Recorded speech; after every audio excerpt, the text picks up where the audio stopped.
You're listening to The Sports Fix. Portions of the Sports Fix brought to you by Harry Buffalo. Catch every UFC pay-per-view live in full HD at Harry Buffalo North Olmsted, just outside Great Northern Mall. Harry Buffalo. Join the herd.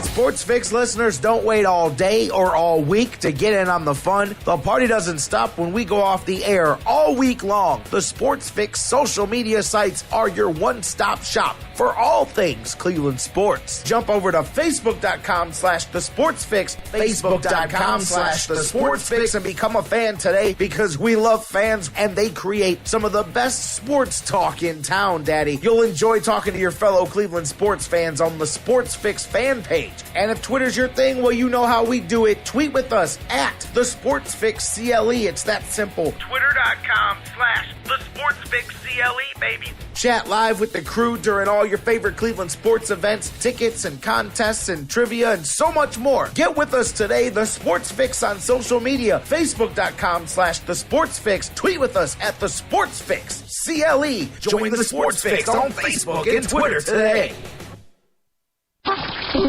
Hey, it's Hugh Hewitt, and when I want to know what's going on with the Cavs, the Browns, and the Tribe, I tune into Sports Fix.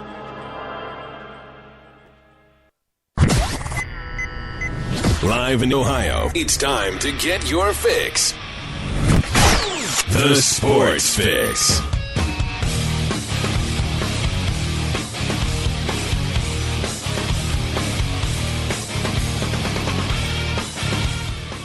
I just figured it worked so well for the Browns this weekend that I'd wait till the last minute. I'd wait a little bit longer. I'd build your anticipation a little bit before I cracked the mic and started the show today. I mean, that's the way they wrote it up, right?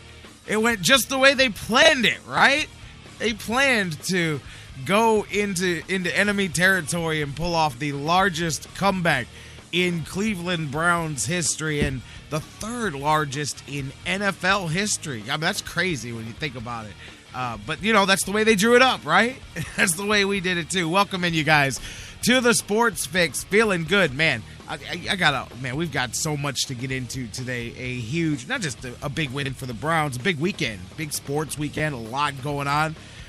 Cleveland sports fans, I mean, from all angles, man. If you got the haterade in your veins, you got to watch the Tigers get washed out, swept away with this weekend.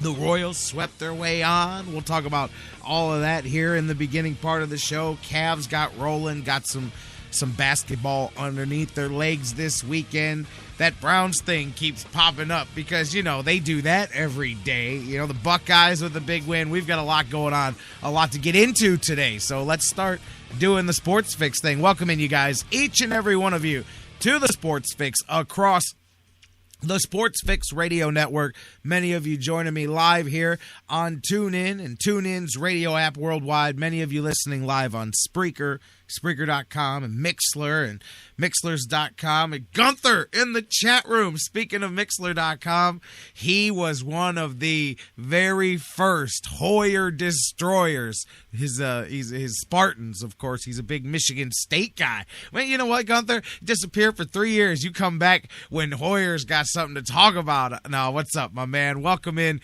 everybody. If you want to join that chat room, by the way, it's over on Mixler.com, Mixlr.com, and you guys can check that out. And remember, also, when you listen live on the sportsfix.net, the home base, the mothership, the chat room is accessible right there on the player that's up in your upper left-hand corner of the screen, where many of you just listen directly off of the website. Many people don't know that they can access the chat. There's a little box right there, and you'll see the messages scrolling up and popping across and all of that stuff. So that's on Mixler. Hello to all of you listening live as well. Welcome into everybody.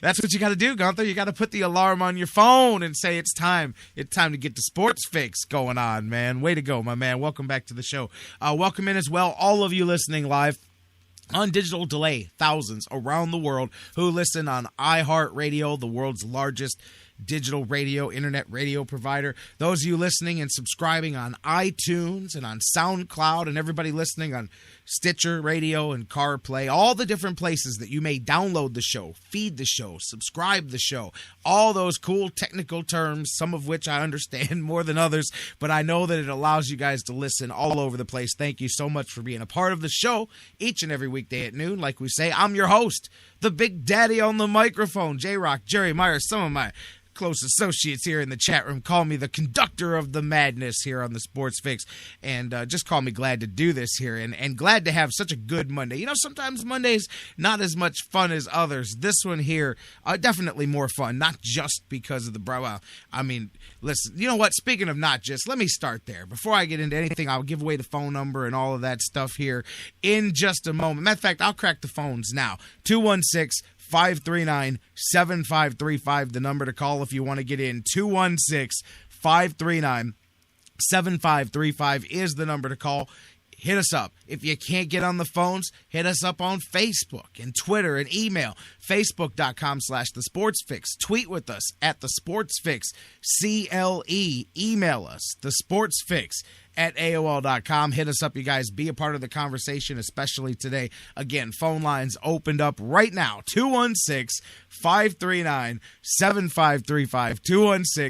216-539-7535, the number to call. And I'm going to start here before we go anywhere else. We got a whole lot to get into. We'll touch on some stuff in the opening segment. We'll dive into the Browns. We've got John McMullen from the Sports Network. We've got Dan Wismar from the Cleveland Fan going to join us later on. Going to get your takes. And like I said, I want to hear from you right off the bat. But before we get into anything else, and keep in mind, I'll start this with you have to throw this in there, 4 games. 2-2. I get all that. I have not sold a single piece of property and started investing in Super Bowl tickets or anything like that. So let me get that off the plate. But I want to start off with something that's bugging me just a tiny bit, more than a tiny bit this morning. And I'm willing to bet that many of you listening, or some of you listening out there, are either in the middle of a similar situation or have had it brought to your attention this way or whatever, or you know where I'm coming from with this. And it's this. I mean, maybe you don't need me to give you permission for this, but I'm giving you permission if you need it. It is okay to feel really good today about what happened with the Cleveland Browns. And here's why I'm saying this. Let me say, I get it. I know all the things that go with that. You beat a bad team. You fell down 20. I get it. We're going to get into all of that. But let me start again by saying the Cleveland Browns completed the biggest comeback in team history yesterday. We all talk about the history. Nobody wants them to change the uniforms. We remember Jim Brown and Bernie Kosar and everybody that came in between. In all of that history, the largest comeback in Cleveland Browns history happened yesterday. On top of that, the 3rd largest comeback in NFL regular season history and the largest deficit that a road team has ever overcome in NFL history. Not just Browns history. No road team has ever done what the Browns did yesterday. All I'm saying is that I saw a lot on Twitter, and I've talked to a lot of people in the last 24 hours, and the first thing that the smarter fan or the one that's too cool for school wants to do is give you 27 reasons why you should ignore the Browns' victory yesterday, why you should take all credit away. What I'm saying is that since 1999 or since 1964, depending on how old you are, you've suffered. You've lived and died with these teams, and since 99, you've lived with garbage on top of garbage on top of more garbage. You guys know what we've been through. What I'm saying is I'm not talking about a victory. I'm not talking about just the victory hangover or celebrating that. But if you can tell me that it's not okay to celebrate and be really pumped up after completing the largest comeback in your franchise's history. Not something that happens every day, although it almost happened twice in the first month of the season, but not something that happens every day. So, I mean, if at that point it's wrong to be super jacked up and excited and have some fun after that, then I don't know what we're allowed to have fun with as sports followers, fans, fanatics, whatever you want to call yourself. I don't know where else there is to go after that, because if it's not just okay to throw the cool stuff out the window. You don't have to caveat everything by saying, well, I know we beat a bad team, and I know we did this, and I know we did that. If you don't have to do that, for real. I mean, if you can't do that here, when can you do that? That's legitimately a question I'm asking. Like, come on. It has to be okay, and it is okay, and that's what I'm telling you. So today is definitely not a day that you need to worry about that. And that bugs me. I mean, all the stuff you go through, like, and here's when it happens in Cleveland a lot. It happens a lot in sports in general because the 24-hour news cycle, because there's 365 sports talk radio, and everybody's got to have the next angle to talk about, the next hook to talk about, is that everything gets chewed up and spit out for so long. And I think that happens sometimes with the good, too. Not that we've had so much good, not just the Browns, but I mean, most times the Indians and the Cavs, at least for the recent history, you know. I mean, we know what all the teams have put us through, and you stick with them and all of that. But so it's not like you've had, you know, hundreds of moments to choose from that are fantastic anyway, but all of them get spit up and chewed out so quickly because it's on to the next thing.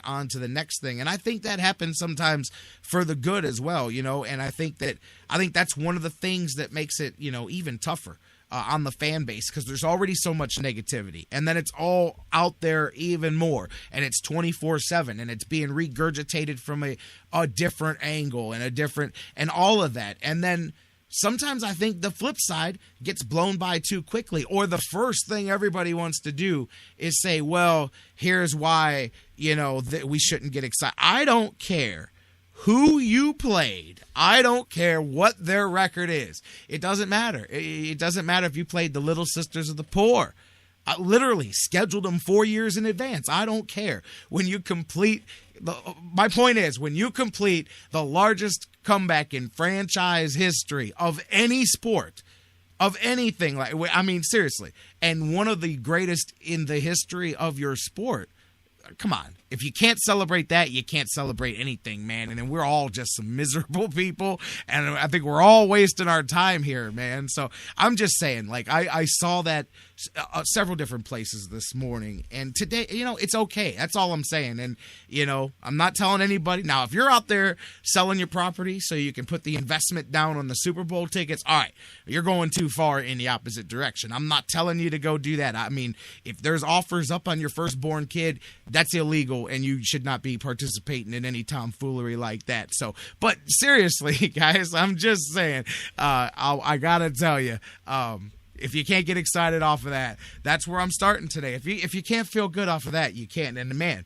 and then let's go from there, off and running. You know, real quick, speaking of feeling good, we got to get the first break here, and then we'll keep rolling.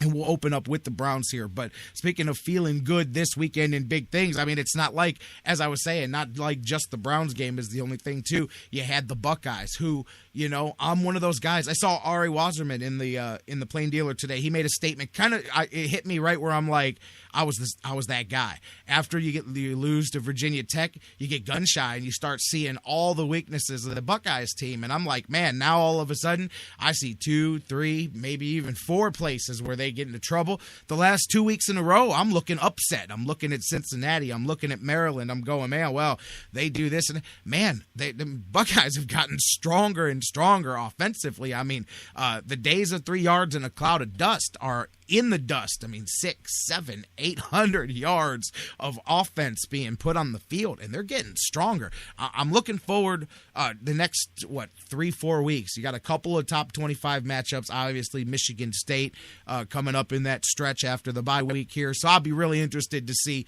what they do when they get there. But I'll admit, I'm one of those guys that said, man, I'm looking for the upset around every corner with the Buckeyes now, and, you know, definitely impressed with the way they really have put the foot on the accelerator. JT Barrett, Ezekiel Elliott getting that running game going.